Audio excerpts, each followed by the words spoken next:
In chapter 7, we're going to give you that brief overview of our own solar system. And we're going to be talking about the planets and their moons in chapters 8 and 9 and 10, right? So this is just a quick survey of what there is in the solar system. The opening chapter image is a selfie that Curiosity rover took of itself back in 2012. And it was constructed, this image was, by stitching together 55 different individual images. And you might wonder, well, wait, how did it take a picture of itself? Was there a drone? No, there was a mast, an arm that stuck out with the camera on it, but they were able to digitally remove that mast from the combination of those 55 different images. So Curiosity is roving around on Mars now. Just recently, we landed Perseverance rover on Mars.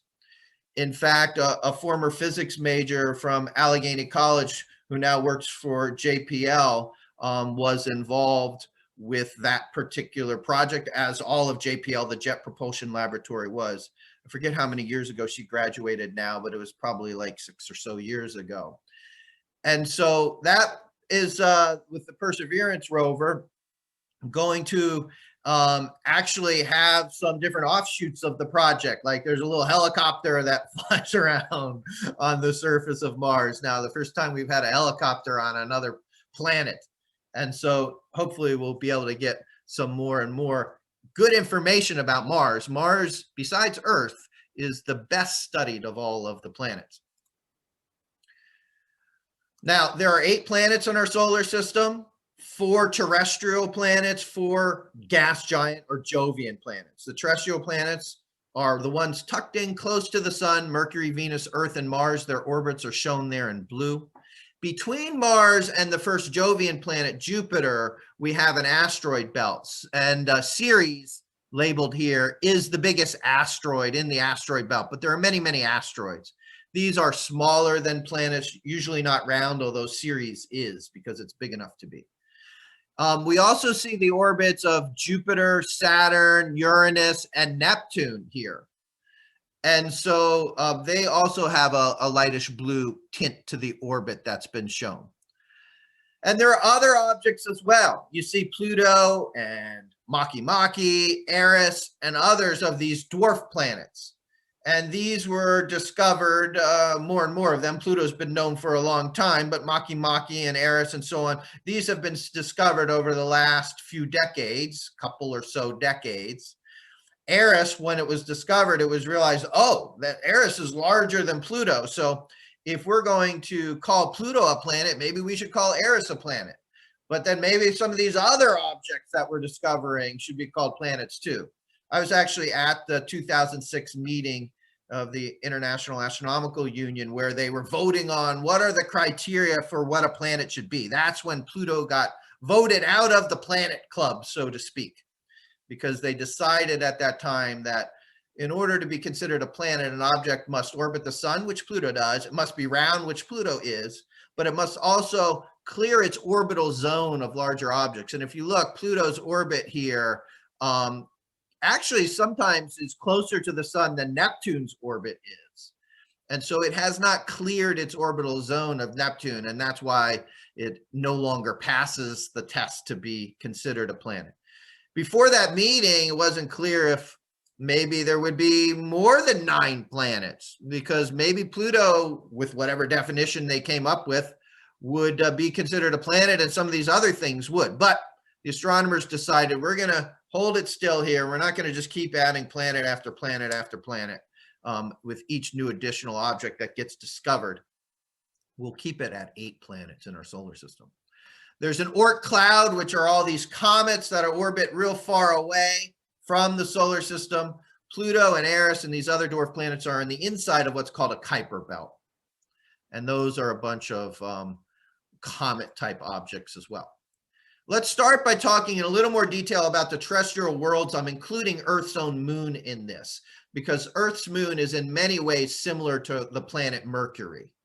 They're both cratered heavily. They both have little to no atmosphere associated with them. Earth, you can see, is the largest of the terrestrial worlds. Venus is almost as large as Earth, But besides being similar in mass and size, they're quite different from one another in terms of their atmospheres. Venus has this runaway greenhouse effect, which keeps it at 900 degrees Fahrenheit day and night, and a thick atmosphere, nearly 100 times as high pressure at the surface of the planet than Earth's. Mars is kind of in the middle, you know, not nearly as big as Venus and the Earth, but certainly bigger than the Moon and Mercury. And it also means that it kind of straddles the line there between what its geological history and future is like. In the past, it used to have a lot of water on its surface.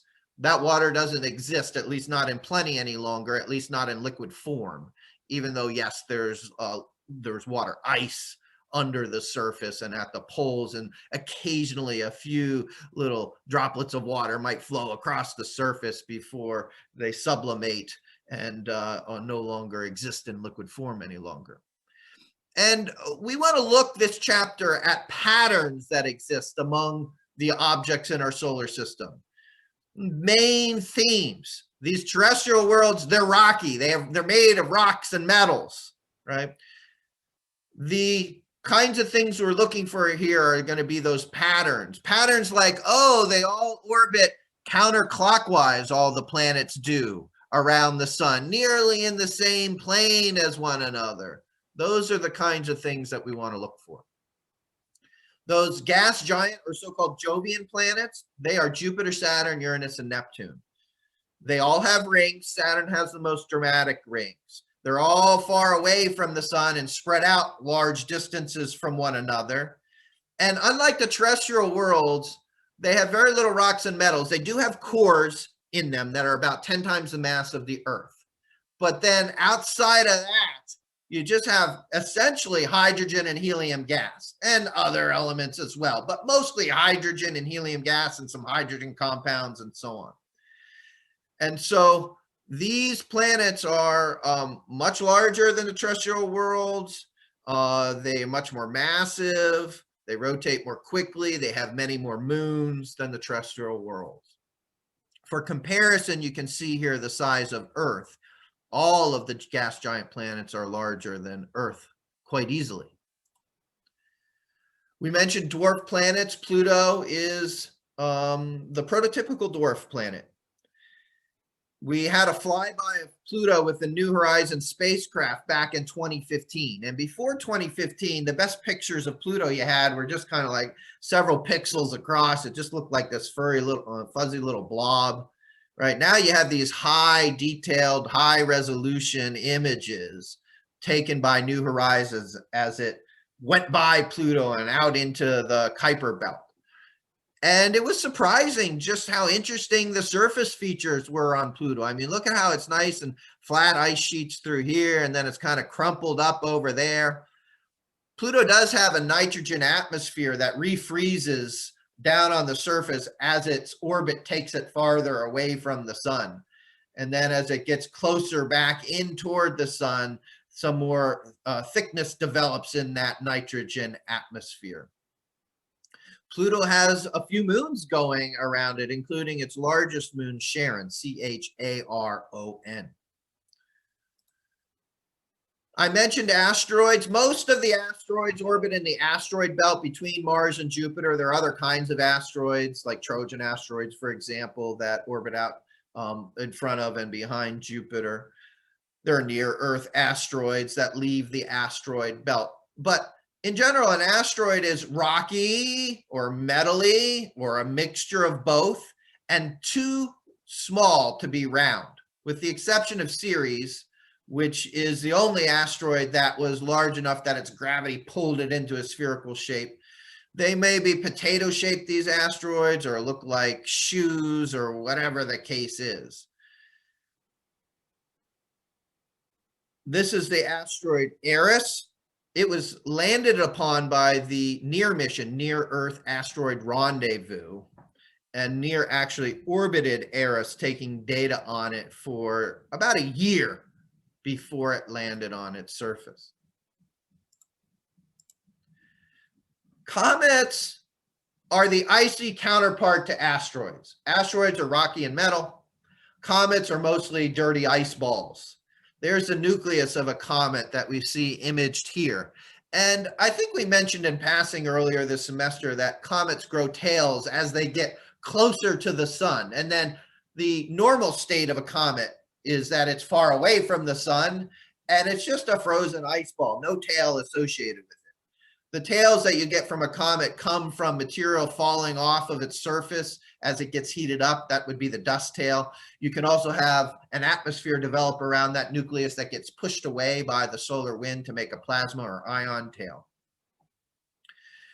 And so the planets, the comets, the asteroids, they all come from 4.5 billion years ago, as we'll be discussing, when the solar system forms. There's a private question in the chat. What brings a comet close to the sun?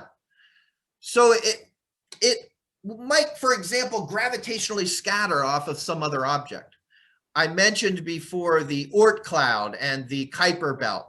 These are these regions far outside. The Oort cloud is really far outside, and the Kuiper Belt begins on the inside edge at Pluto's orbit. But they're far away, these comets. There's lots of comets floating around there. Let's say that, you have two comets and they happen to just pass by one another, and the gravity of one comet deflects the other. And so then it deflects it in a way that maybe it gets sent in towards the inner solar system, loops around the sun, heads out beyond Pluto's orbit, but then again, it comes back in. So take Halley's Comet, for example. It has an orbital period of about 75 years. So every 75 years, it's sweeping in to the solar system. And it's been doing that for quite a while. Has it been doing it for 10,000 years? Can't really say for sure. Nobody really has any history back that far to know how long it's been. But presumably at some point in the past, Halley's Comet scattered off of something else, and that sent it into that inner solar system. The vast majority of comets stay out at safe distances away. Other comments and questions?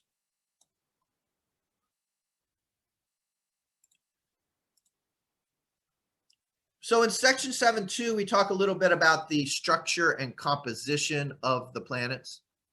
There's also a follow-up question on comets. Can comets melt? Yeah, they don't melt into a liquid, but they can break apart and disintegrate. And so this process, I believe, is called sublimation, when you go directly from a solid state to a gaseous state, bypassing the liquid state.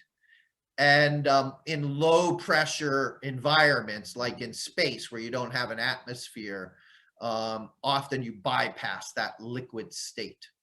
And so I'm not saying there would be zero liquid, but it's not that you would have like a liquid surface to your comet. And so, yeah, they melt in the sense that they do break apart, but for that to happen, they have to get close to the sun within about 1 astronomical unit. So the terrestrial worlds, as I mentioned, are made of rocks and metals. Our moon is like the terrestrial planets. Their surfaces are solid. You can walk on them. Those surfaces can be hit with space debris to make craters and so forth. There can be geological activity like plate tectonics that occurs, as we'll be discussing in more detail in future chapters. In the giant planets, you can't like walk around on the surface of Jupiter, I mean, pretend you had a pressure suit and, pretend that you could breathe you had air to breathe and so on. There's nothing solid to walk around on Jupiter, right? If you were in a spacecraft, you would just go in deeper and deeper and deeper. And the interior of the Jovian planets can get quite interesting. In fact, in Jupiter and Saturn, you get into what's called metallic hydrogen, but it's metallic because it conducts electricity, not because it's solid like a metal that you're used to thinking about. It's more like a really dense, slushy liquid almost that you'd be swimming through when the gas gets really dense, until you got all the way down in the very center. A person asks, for giant planets, why is the gas considered the surface and not really a big atmosphere? You can consider it both ways. Lots of times when an astronomer talks about a surface, they're talking about the surface from which light comes. So like the sun's surface is a similar kind of thing where it's not a rigid surface that one could imagine making contact with, but rather it's gas, part of the thickening atmosphere as you go deeper. And so when you talk about a surface, you can't see past the surface because the gas becomes opaque there at the surface, but it's still not something that is rigid. Other comments and questions?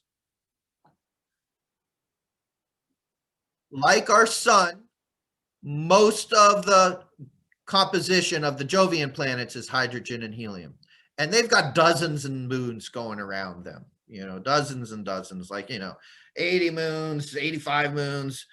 The number changes from year to year because every year they're discovering a new little moonlet around Jupiter or Saturn. Professor, I have a question. So Venus has such a thick atmosphere that we can't see the rocky surface. So why is that classified as a terrestrial rather than a gas planet?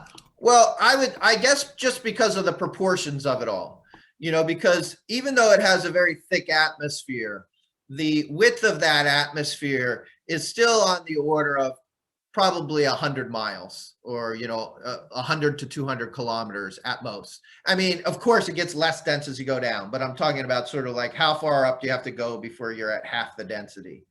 And so it's probably no more than, 100 or so kilometers. By the time you go to 100 kilometers up on surface of the Earth, forget about it. I mean, there's still some air molecules up there, but you're really down in low density at 100 kilometers. That's what defines space.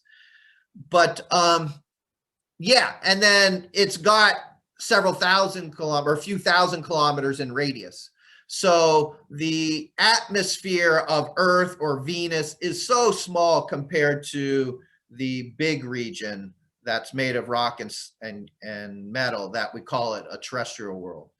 Another way you could break it down is not just by physical size that you measure in lengths, but by mass, right? The atmosphere of Venus, its mass compared to the mass of the rock and metal of Venus is negligible. Whereas the mass of Jupiter is almost entirely from hydrogen and helium in a gas or pseudo liquid type of form. Also in the chat, someone says,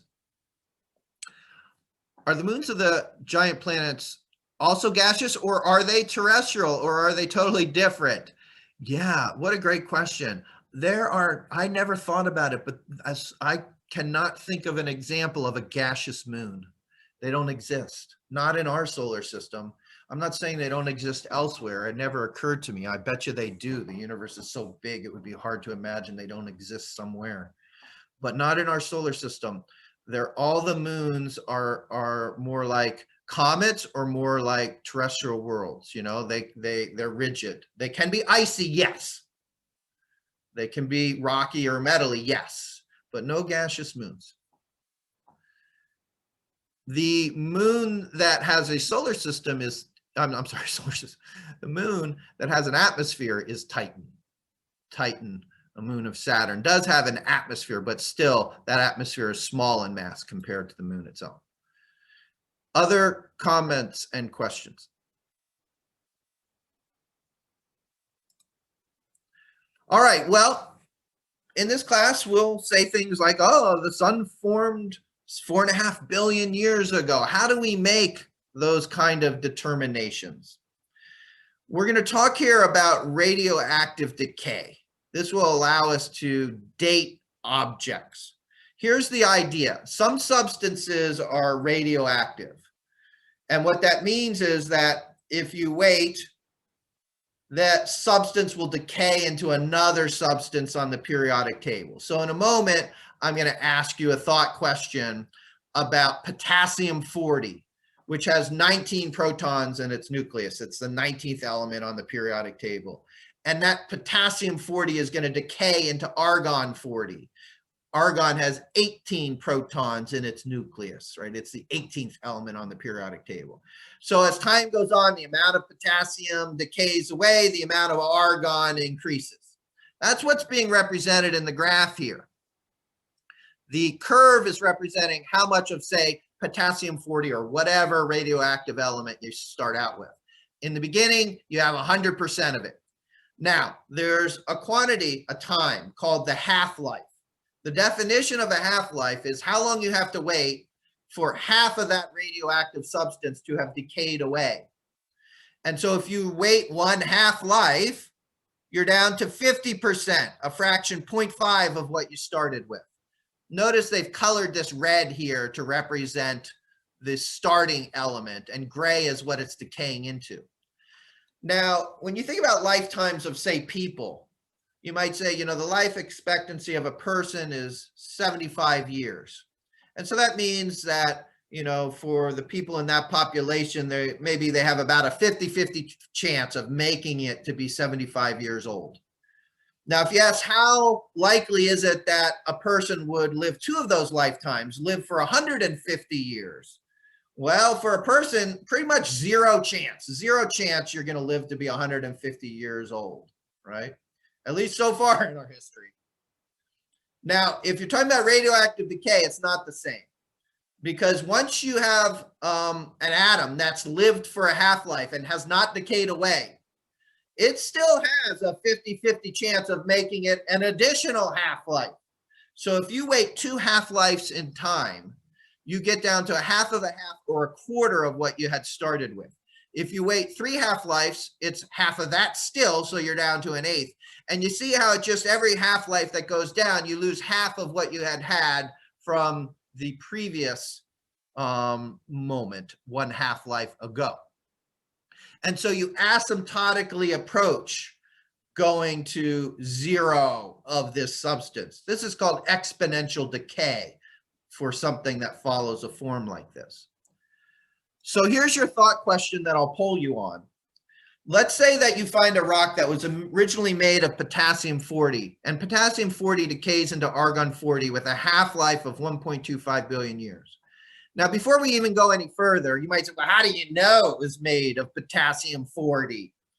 Well, this is kind of neat. The solar system forms, you've got at first not solid, rigid objects that are the planets, but they're molten. Things are warm enough.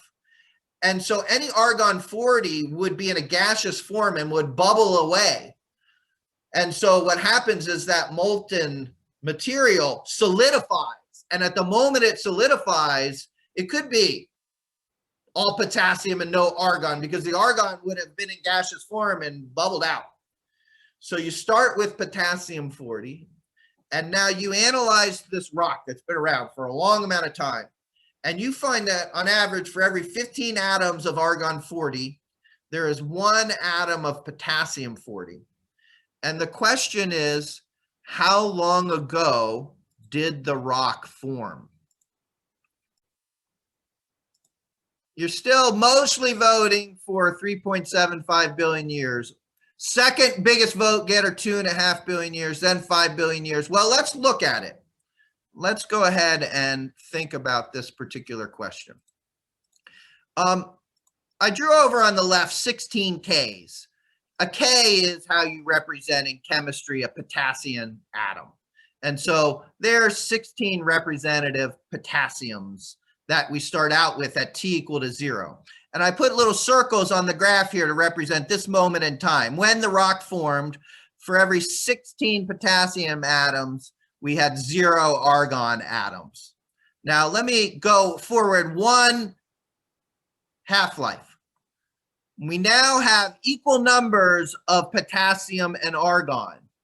You see that? And the red curve here shows that potassium has dropped down to half of its original level. The blue curve shows that the argon has gone up to 8 for every 16. Now, there's a question in the chat. How do we know there are 16 atoms in the beginning? We don't, and there aren't. The idea is we're looking here at a representative sample of 16 atoms. This is on average what 16 atoms would be like. But there are many, many, many more atoms than that that make up the entirety of the rock. I just, for the sake of being able to show you on the screen, am just showing you the average situation. Now, if we wait 2 half-lives, then the potassium, some of it decays away. We now only have, for every 16 that we started with, 4 potassium atoms remaining, and that means there are 12 argons. And if we wait one more half-life, we now have half of 4 or 2 potassiums and 14 argons. And we'd have to wait 4 half-lives in order to get down to there being only 1 potassium out of the 16 that you started with. And so you see here that after waiting 4 half-lives, we've gone up to having 15 argon atoms and only 1 potassium 40 atom. So see if you want to change your answer after that discussion. Most of us are voting with 5 billion years. You see, the idea is that each half-life corresponds to 1.5 billion years. So we had to wait 1 half-life before it was 50-50 split. We had to wait 2 half-lives before 1/4 of the atoms were potassium. We had to wait 3 half-lives before 1/8 of them were potassium. And we had to wait 4 half-lives before 1/16 of them remained as potassium. At that point, we would have a 1:15 ratio, and 4 half-lives is 4 times 1.25. If I had 4 times $1.25, that'd be $5, 5 billion years that we'd have to wait for that to happen. Now, if you look at the oldest rocks that you can find on Earth in meteorites, you find that they are about 4.5 billion years old. And that's consistent with the age that we place the sun at by independent means, by modeling it on a computer, treating its nuclear processes, its fusion in its center, and so on. And so the solar system can be dated at 4.5 billion years old. Now, the solar system formed out of a giant cloud of gas that collapsed down. And we'll talk about this solar system formation process in more detail later on. But the basic idea is that as that gas cloud collapses, it starts to spin faster and faster. We talked about angular momentum conservation in this course and how as the ice skater pulls in their arms, they start to spin faster, right? Same thing happens with that gas cloud, and collisions will tend to flatten that gas cloud out to make it into a disk. We're starting to see why it is that all the planets are orbiting in nearly the same plane around the sun. It's because they form out of that gas cloud. The center of the gas cloud makes the sun, and the debris in the gas cloud makes up the planets and their moons and the asteroids and the comets. So this process of building planets, we call that accretion. At first, you just have little dust grains that get closer together for the same reason that little dust bunnies accumulate under your bed. Electrostatic forces pull them together. But then as they get more massive, then gravity can be more important and pull these what are called planetesimals together. And these planetesimals collide to make bigger and bigger and bigger things. The ones that run away and become the biggest, those are our terrestrial worlds, or the seeds of the Jovian planets. In the outer parts of the solar system, you get those little rocky planetesimals to form, and they're massive enough to hold on to gas from the gaseous nebula. So even when the sun starts to fuse and the solar wind starts and blows away most of the gas from the disk, it does not blow away the gas that has been gravitationally bound to the cores of those Jovian planets.